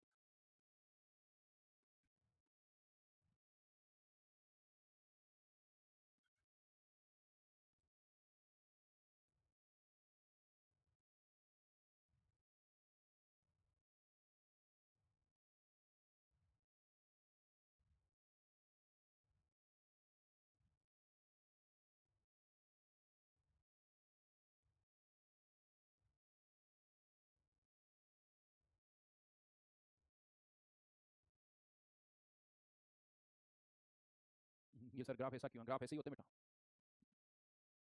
ठीक है। तो अब लेकिन एक पॉलीट्रॉपिक प्रोसेस के लिए ऐसा नहीं कि आपको नए फॉर्मूले कुछ याद रखना है। एक पॉलीट्रॉपिक प्रोसेस की मैं बात करूं तो चाहे कोई सा भी प्रोसेस हो पॉलीट्रॉपिक, तो डेल्टा यू तो एनसीवी डेल्टा टी ही होगा। Delta U equals to NCV delta T ही होगा, क्योंकि आइडियल केस है, चाहे प्रोसेस आइसोकोरिक हो, आइसोबारिक हो, आइसोथर्मल हो, डेल्टा यू तो ये रहेगा, डेल्टा एच भी यही रहेगा। हाँ, अब पॉलीट्रॉपिक प्रोसेस के लिए पीवी की पावर एक्स है, तो इसका अगर मैं वर्क डन निकालूं तो देखिए यहाँ पे वर्क डन में मैंने पी एक्सटर्नल की जगह पी लिख दिया। पी क्यों लिखा है? बिकॉज प्रोसेस रिवर्सिबल ही है, सारे रिवर्सिबल प्रोसेस की बात ही करें, इसलिए पी एक्सटर्नल की जगह पी लिख दिया मैंने। इसको अगर हम इंटीग्रेट करेंगे, अब मैंने सारी स्टेप्स नहीं लिखी, ये फॉर्मूला मैंने कहां से लिखा हुआ मैं आपको बता दूं। या तो एडियाबेटिक में हमने वर्क डन का एक फॉर्मूला लिखा था P2 V2 - P1 V1 gamma -1, क्योंकि वहां इक्वेशन क्या थी, पीवी की पावर गामा, यहाँ इक्वेशन क्या पीवी की पावर एक्स, तो यहाँ x - 1 आ जाएगा। यानी एडियाबेटिक वाली फॉर्मूला यूज करो, बस गामा की जगह x लिख दो। हाँ, अब आप चाहो तो इसको प्रेशर वॉल्यूम की बजाय टेंपरेचर की टर्म्स में लिख सकते हो, nRT2 - nRT1 x - 1, और इसको nR डेल्टा T x - 1 लिख सकते हो। कुछ नहीं शो करता बेटा अक्षत, दो कोई भी प्रोसेस इंटरसेक्ट कर सकते हैं, नथिंग स्पेशल अबाउट दैट। एक पॉइंट भाई कंटेनर स्टार्टिंग में वहीं से मैं आइसोथर्मल प्रोसेस कर रहा हूं, वहीं पर एडियाबेटिक प्रोसेस स्टार्ट कर रहा हूं, तो वो इंटरसेक्शन हो जाएगा, तो कुछ स्पेशल नहीं है, इंटरसेक्शन पॉइंट।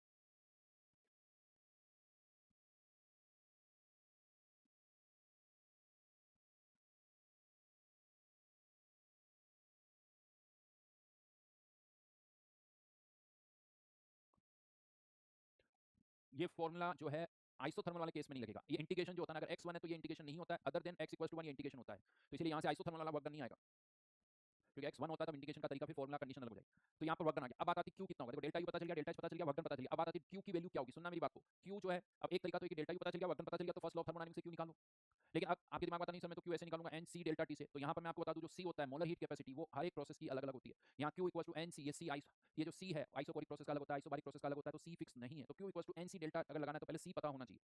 तो इसी के लिए दो तरीके बता रहा हूँ, या तो डेल्टा यू और वर्क डन से क्यू निकालो, बात ही खत्म, हमें सी निकालना ही नहीं पड़ा, हमने वैसे ही क्यू निकाल लिया। बट अब इंटरेस्टिंगली यहाँ से हम एक पॉलीट्रॉपिक प्रोसेस का सी निकाल सकते हैं। एक पॉलीट्रॉपिक प्रोसेस का सी कैसे निकाल सकते हैं वो आपको बता रहा हूँ। तो देखिए Q equals to delta U minus W, first law of thermodynamics.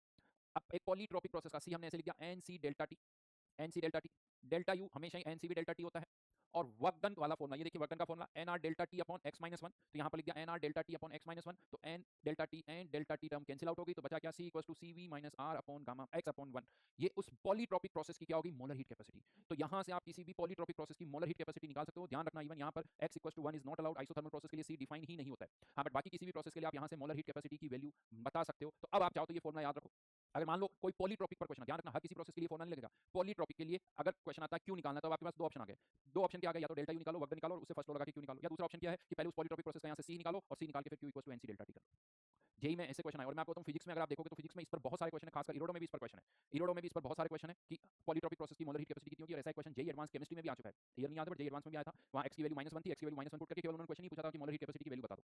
तो इस तरह के क्वेश्चन आते हैं, इरोडो में भी देखें। बट मैं आपको एक और चीज बताऊं, इरोडो में सारे पॉलीट्रॉपिक के नहीं, और भी प्रोसेस के क्वेश्चन है, तो वो भी आप थोड़ा ट्राई कर सकते हो, बट मैंने केवल पॉलीट्रॉपिक के लिए बताया। तो पॉलीट्रॉपिक प्रोसेस के लिए Q W delta U delta H चारों फॉर्मूले में बता चुका हूं। पॉलीट्रॉपिक प्रोसेस के ग्राफ बता चुका हूं आपको कैसे होंगे। इवन आपको साथ में ये भी बता दिया कि आइसोथर्मल और एडियाबेटिक का कर्व जो होगा पी वर्सेस वी का कर्व, वो कैसे होता है वो भी समझ लें। हाँ, ध्यान रखना, एक्सपांशन हो रहा है तो आइसोथर्मल ऊपर है, एडियाबेटिक नीचे है, कंप्रेशन हो रहा है तो एडियाबेटिक ऊपर और ये नीचे होगा, ये याद रखना। सिंपल लॉजिक है, स्लोप किसका ज्यादा उसके अकॉर्डिंग ऊपर नीचे कोई स्लोप है, मैथमेटिकल चीज है, ठीक है जी। तो ये याद रखना, this is about polytropic process, polytropic process. अब आगे बढ़ रहे हैं, नेक्स्ट पार्ट पर आ रहे हैं, मल्टी स्टेप प्रोसेस।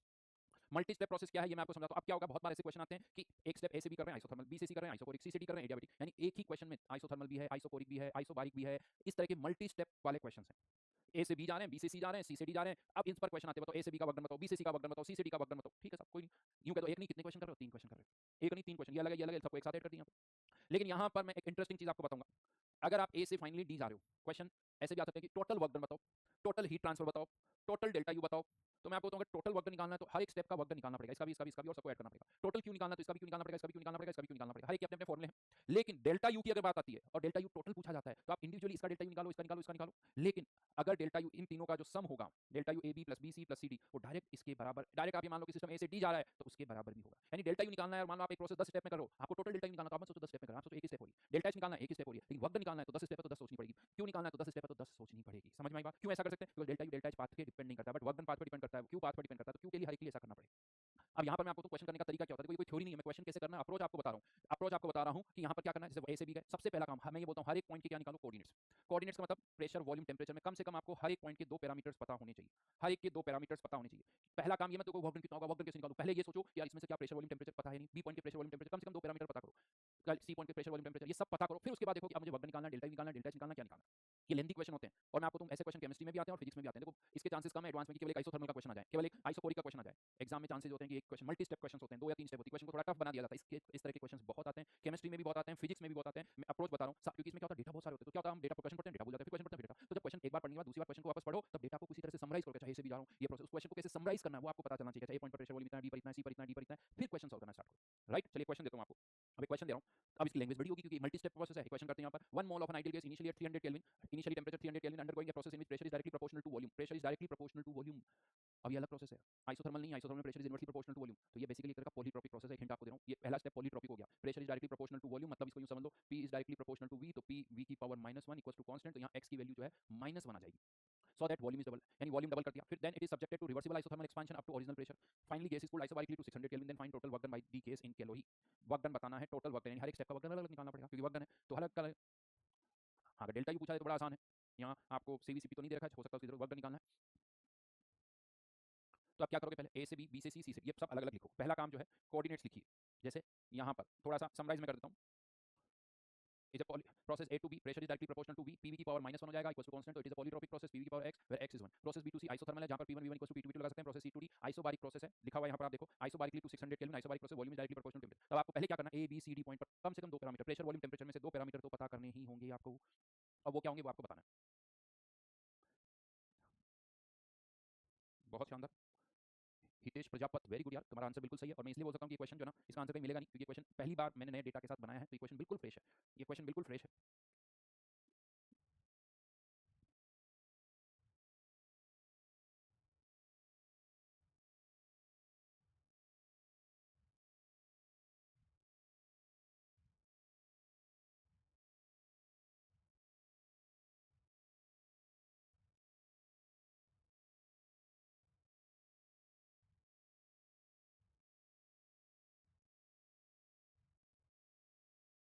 क्वेश्चन के डेटा दिखा दूंगी, देखिए।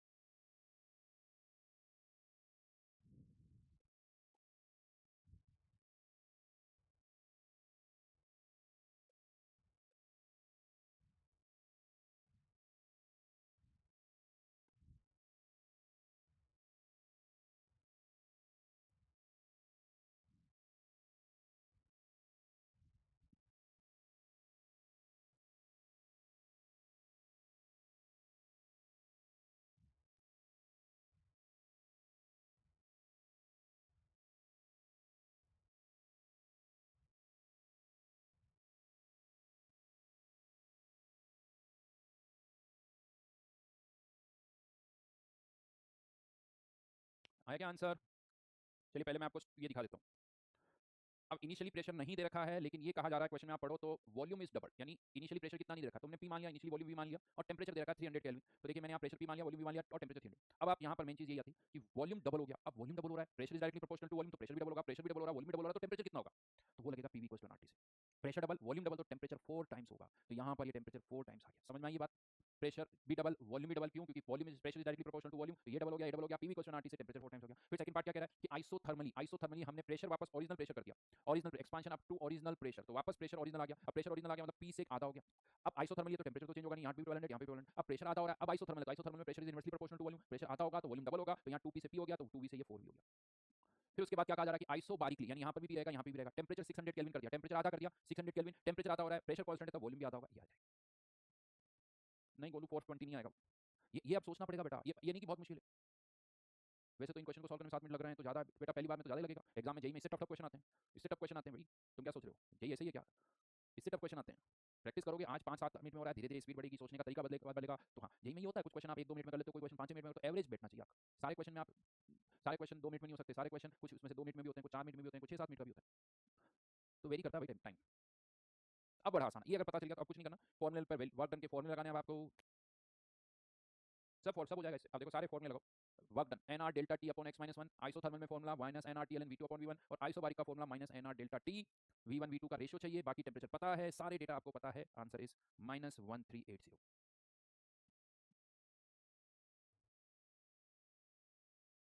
यहाँ से यहाँ ये पॉलीट्रोपिक, अभी वर्क डन का फॉर्मूला बताया था पॉलीट्रोपिक के लिए, N R delta T upon X minus one, X की वैल्यू -1 है, डेल्टा टी 300 से 1200, तो डेल्टा टी हमने पुट कर दिया 900, ये आ गया। N R delta T moles 1 है, आर की वैल्यू टेम्परेचर यहाँ 1200 पुट कर दिया, आर इंटू 1200 ध्यान रखना, एल एन यहाँ से यहाँ वॉल्यूम डबल हो रहा है, वॉल्यूम डबल हो रहा है, एल एन 2 आ गया, माइनस एन की वैल्यू 1, आर टेम्परेचर कम हो रहा है, डेल्टा टी -600, सारे डेटा पता है सब। बेटा वैसे ही होगा, हर जगह ऐसे होता है, आयनिक में पहले आप पढ़ाई करके पहले एसिड की पीएच कितनी होगी, अलग अलग पढ़ते हो, लास्ट में जाके सब मिक्स हो जाते हैं ना, यही हुआ था आयनिक में भी, यहाँ पर भी ऐसे होगा, यहाँ पर भी ऐसा ही होगा।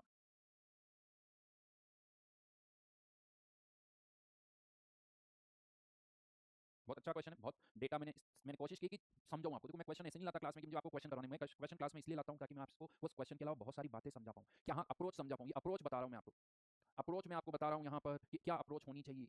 आलोक कह रहा सर आयनिक इससे बहुत आसान था, क्या बात है, ये हुई बात। आलोक बाबू दुनिया में पूछना आयनिक कितना आसान है, जिसको आयनिक आसान लगता है ना उसे सब आसान लगेगा, केवल थोड़ी एफर्ट्स लगाने की जरूरत है भाई। आर्यन राज ने पूछा सर वो 1 मिनट में आंसर कैसे निकल गया था, ये मुझे नहीं पता भाई, ये मुझे नहीं पता कि 1 मिनट में आंसर कैसे आ गया। अगर हाँ 1 मिनट में आंसर निकालना मुश्किल काम है, आसान नहीं है। और मैं ये तो गूगल एआई कुछ बता सकता है आंसर, क्योंकि आंसर कॉपी तो हो नहीं सकता, डेटा बिल्कुल फ्रेश है, तो गूगल एआई से कुछ आंसर आया होगा या किसी की स्पीड है भाई, बट जिसने 1 मिनट में किया वो महान है।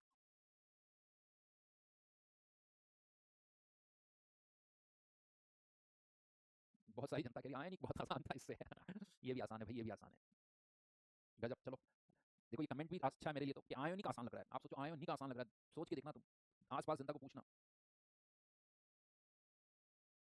एक्स कैसे पता चला, किसी ने पूछा, बेटा ये देखो रीअरेंज करो, PV pressure is directly proportional to V, V इधर आ गया तो पीवी की पावर -1 यानी एक्स इक्वल्स टू -1। चलिए अब आगे बढ़ता हूँ, ये क्वेश्चन हो गया, आगे बढ़ते हैं, नेक्स्ट आते हैं।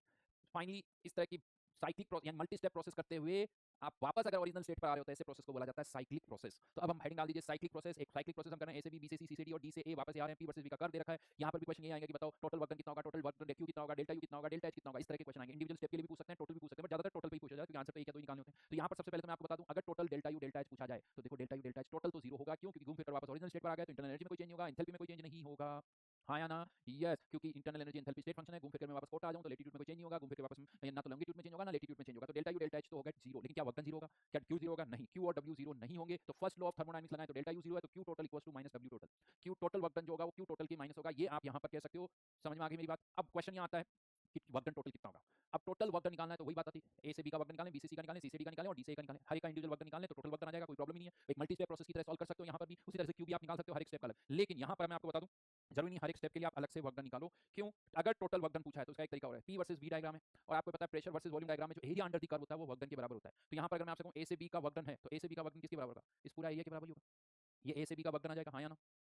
और एक्सपांशन हो रहा है तो इस वर्क डन के आगे माइनस साइन लग जाएगा। बी से सी वर्टिकल लाइन है, वॉल्यूम कांस्टेंट है, work done zero, area under the curve zero, C से डी का एरिया है, अब सी से डी क्या हो रहा है, एरिया इस तरह से पूछाएगा, ये सी से डी का एरिया हो गया सब, और सी से डी वॉल्यूम कम हो रहा है तो ये वर्क डन पॉजिटिव होगा, कंप्रेशन में वर्क डन पॉजिटिव, एक्सपांशन में वर्क डन नेगेटिव। तो देखा जाए तो यहाँ नेगेटिव एरिया जाता है, पॉजिटिव एरिया कम है, तो ओवरऑल वर्क डन जो होगा यहाँ नेगेटिव होगा। लेकिन जब आपने ऐड करोगे तो क्या होगा, ये वाला जो पार्ट है ये तो एक दूसरे को कैंसिल आउट कर देगा, क्योंकि एक प्लस है और एक माइनस है, तो नेट क्या बचेगा, ये एरिया इनक्लोज बचेगा। यानी एक साइक्लिक प्रोसेस में जो एरिया इनक्लोज होगा, ये एरिया इनक्लोज आपको क्या दे देगा, वर्क डन का मैग्नीट्यूड। हाँ उसका साइन अलग से लगा सकते हो। समझ में आया एरिया इनक्लोज क्यों होगा, क्योंकि क्या होगा, ये वाला बाहर वाला एरिया तो कैंसिल आउट हो गया, तो बचा कौन सा एरिया, ये वाला एरिया। समझ में आ रही मेरी बात, ये वाला एरिया बचेगा, तो एरिया इनक्लोज जो है वो वर्क डन के मैग्नीट्यूड के बराबर होगा। हाँ इसमें साइन आप अलग से लगा सकते हो, जैसे यहाँ पर मैं देखूँ तो नेगेटिव एरिया जाता है, नेगेटिव एरिया जाता है कब, जब ये प्रोसेस क्लॉकवाइज है, तो अगर क्लॉकवाइज प्रोसेस है तो उसका वर्क डन हमेशा नेगेटिव होगा, और ये एंटी क्लॉकवाइज प्रोसेस है तो वर्क डन हमेशा पॉजिटिव होगा। तो एरिया निकाल के मैग्नीट्यूड आ जाएगा, और फिर साइन आप अलग से लगा लोगे, क्लॉकवाइज और एंटी क्लॉकवाइज देख के प्लस होगा या माइनस होगा, क्लॉकवाइज है तो work done negative, anti clockwise है तो work done positive. Work done zero नहीं है तो डेल्टा एच जीरो कैसे होगा, बेटा वर्क डन और डेल्टा एच का क्या कनेक्शन है अंकुश बेटा, वर्क डन और डेल्टा एच का, वर्क डन से डायरेक्ट डेल्टा एच को कैसे जम कर रहे हो, क्या डेल्टा एच वर्क डन होता है क्या ऐसा, वो थंब रूल लगाओ बेटा, सिंपल सी चीज, इसमें क्या रूल बनाना है, छोटी सी चीज के लिए एक रूल और बनाओगे हैं, याद रखो इसको डायरेक्टली, एक रूल को याद करने के लिए एक और रूल बनाऊं मैं। हाँ कोई टफ रूल है उसको बहुत सारे, उसको याद करने के लिए मैं रूल बनाता समझा, चलो पीरियोडिक टेबल में बहुत सारे एलिमेंट्स उनको याद करने के लिए मैं कोई तरीका बनाऊं तो बात ही समझ में आती है, एक चीज को याद करने के लिए, यानी पीरियोडिक टेबल में एक एलिमेंट को याद करने के लिए मैं एक रूल बना रहा हूं, ये कोई बात है क्या। तो ये याद रखना, साइन क्लॉकवाइज और एंटी क्लॉकवाइज। तो एरिया इनक्लोज आपको वर्क डन बता देगा, और क्लॉकवाइज है या एंटी क्लॉकवाइज है उससे आप उसका साइन देख सकते हो, ठीक है। अब मैं यहाँ से आगे बढ़ रहा हूँ, यहाँ पर इससे आगे, लेकिन ये सब कुछ तब बोलोगे जब पी वर्सेस वी का डायग्राम हो, ये ध्यान रखना, कर्व किसके बीच का होना चाहिए, पी वर्सेस वी का होना चाहिए, तब एरिया इनक्लोज्ड वर्क डन के बराबर होगा। अगर बाई दी वे, अगर अच्छा यहाँ पर चलो एक और चीज देखो, ये भी वही, ये देखो एंटी क्लॉकवाइज है, ये सब समझाने के लिए बनाने की जरूरत नहीं, एंटी क्लॉकवाइज है वर्क डन पॉजिटिव, क्लॉकवाइज है वर्क डन नेगेटिव। कर्व कैसा भी हो सकता है, कोई सर्कल हो सकता है, ट्रायंगल हो सकता है, रेक्टेंगल हो सकता है, स्क्वायर हो सकता है, कुछ भी हो सकता है, क्लॉकवाइज है तो work done positive, anti clockwise है तो ये एंटी क्लॉकवाइज है वर्क डन पॉजिटिव, ये क्लॉकवाइज है वर्क डन नेगेटिव। अब मैं वापस इस पार्ट पर आता हूं, अगर पी वर्सेस टी का डायग्राम है तो, अगर पी वर्सेस टी का डायग्राम है तो क्या होगा, क्या इसमें भी एरिया इनक्लोज्ड वर्क डन है,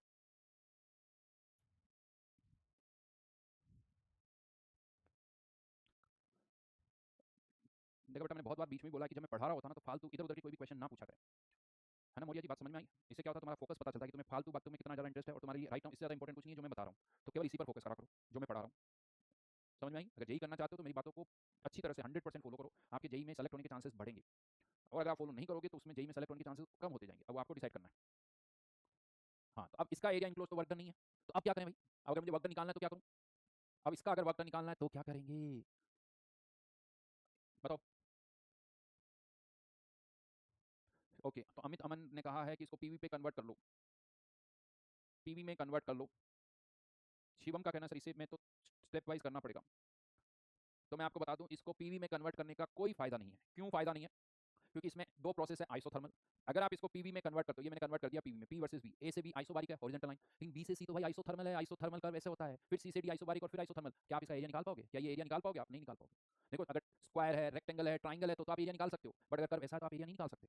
अब क्या करोगे यहाँ पर? तो यहाँ पर कुछ भी नहीं है, ए से बी का अलग से फॉर्मुला लगेगा, आइसोबारिक है तो आइसोबारिक का फॉर्मुला, यहाँ आइसोथर्मल का फॉर्मुला, फिर आइसोबारिक, फिर आइसोथर्मल, वो यहाँ पे लगाना पड़ेगा। तो बहुतों के दिमाग में ये फिट है, अच्छा पीवी कर नहीं देखा तो सर पीवी में कन्वर्ट कर लेंगे। पीवी में कन्वर्ट करने का कोई फायदा नहीं है, टाइम खराब होगा आपका, क्योंकि कन्वर्ट करने के बाद भी आपको फॉर्मुला लगाने पड़ेंगे। अगर आइसोथर्मल एडियाबेटिक कोई भी ऐसी स्टेप है तो पीवी में एरिया आप नहीं निकाल सकते हो, ये ध्यान रखना। तो इसीलिए जब भी इस तरह का कोई क्वेश्चन आए अदर देन पीवी का, मतलब आपको हर एक स्टेप का वर्कडन अलग से निकालना होगा, ए से बी से सी से डी, डी से। इवन जैसे मान लो ये प्रोसेस मैं आपको दे दूं, तीन प्रोसेस, एक आइसोबारिक, एक आइसोकोरिक, एक आइसोथर्मल, क्या इस एरिया निकाल सकते हो? ये ट्रायंगल नहीं है, ध्यान रखना, क्योंकि आइसोथर्मल है, ये कर्व है, इसका एरिया नहीं निकाल सकते। अगर मेरे को इसका वर्कडन निकालना है तो हर एक अलग अलग निकालना पड़ेगा। तो इस तरह की जब भी क्वेश्चन आए हमेशा अप्रोच, अब इसको मल्टी स्टेप की तरह ट्रीट करोगे। जब भी इस तरह की क्वेश्चन आए, एक तो कन्वर्ट नहीं करना, ध्यान रखना। दूसरा, A B C D points के पहले क्या निकालोगे? कोऑर्डिनेट्स निकालोगे, इन सारे पॉइंट्स के कोऑर्डिनेट निकालो और फिर वर्क डन हर एक का अलग अलग निकालो। यहाँ पर भी पहले कोऑर्डिनेट्स, कोऑर्डिनेट मतलब प्रेशर वॉल्यूम या प्रेशर टेंपरेचर की वैल्यू निकालो, फिर सारे फॉर्मूले लगा दो, काम हो जाएगा। Is that clear? बात समझ में आ गई मेरी?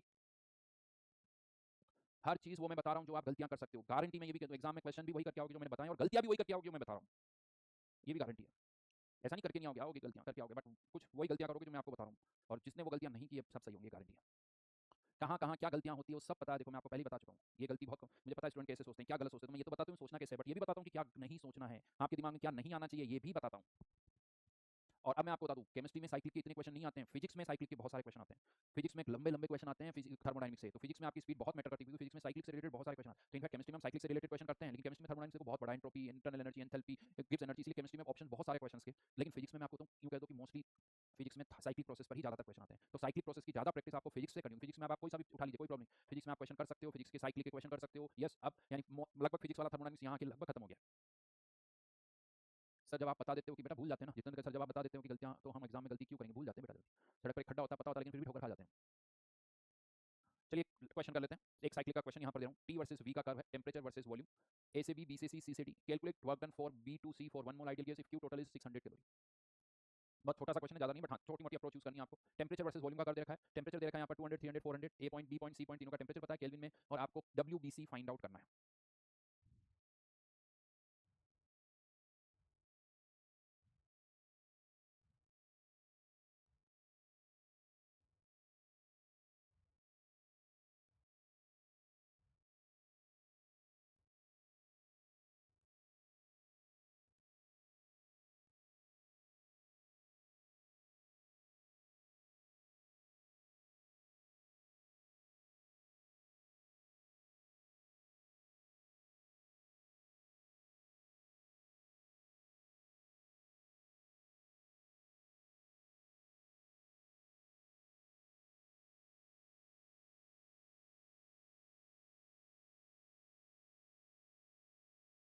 तो यहाँ पर देखिए, अब वॉल्यूम नहीं दे रखा है, क्यू टोटल पता है तो उसे डब्ल्यू टोटल आ जाएगा, W total equal to W A B plus W B C plus W C A. In fact W A B volume constant है, वर्क डन जीरो। थोड़ा सा एक जगह दिमाग लगाना आपको, यार प्रभु दत्ता कुछ पूछा, मेरे को इसका आइडिया नहीं है अभी। मेनली एक छोटी सी जगह आपको दिमाग लगाना है, दैट इज डब्ल्यू सी ए। इसकी बात क्या आपको पता चला है डब्ल्यू सी ए कौन सा प्रोसेस है, मतलब आइसोथर्मल, आइसोकोरिक, आइसोबारिक क्या है? देखो ए से बी वॉल्यूम कांस्टेंट है तो आइसोकोरिक हो गया, बी से सी में ना तो टेंपरेचर कांस्टेंट है ना वॉल्यूम कांस्टेंट है, तो बी से सी ऐसा कोई स्टैंडर्ड प्रोसेस नहीं है, ना वो आइसोथर्मल है ना आइसोकोरिक है ना आइसोबारिक है, तो बी से सी नहीं पता हमें प्रोसेस। हाँ लेकिन सी से ए, इसके लिए कुछ बता सकते हो? सी से ए वॉल्यूम वर्सेस टेंपरेचर का कर्व है, लाइन पासिंग थ्रू ओरिजिन, याद करो नोट्स में कर्व बनाए हुए हैं। यस बिल्कुल सही कहा Saurabh, Manish, Amisha, Aastha, Kavita, Prince, it is isobaric. ये आइसोबारिक प्रोसेस है, इसका वर्क डन जीरो, इसका वर्क डन का फॉर्मूला आइसोबारिक का formula minus N R delta T. तो यहाँ पर टोटल वर्क डन पता है, इसका पता है, इसका निकाल सकते हो, तो बाकी बचा हुआ वर्क डन बीसी का आ जाएगा। तो आंसर इज माइनस 800 केल्विन।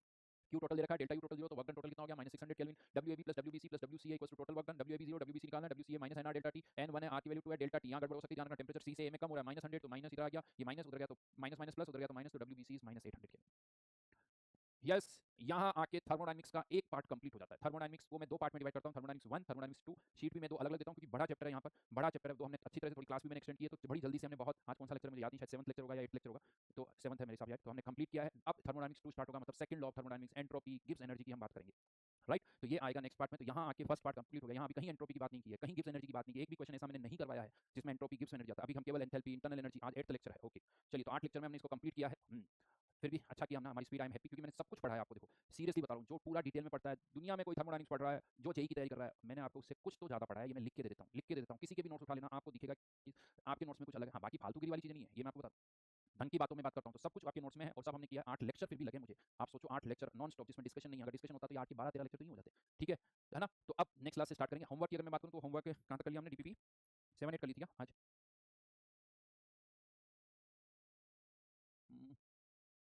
7-8 हो गई थी, तो 9 और 10,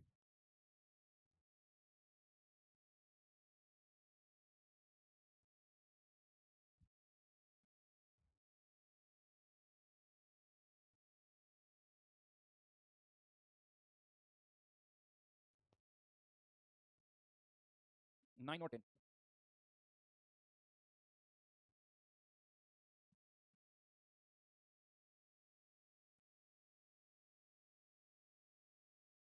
चलिए ऋषि करवा देता हूँ, चीट जल्दी से करवा दूंगा। थर्मोडायनेमिक्स 2 कितने लेक्चर है बेटा? देखो, कोशिश करेंगे, 6-7 लेक्चर तो लगेंगे भी।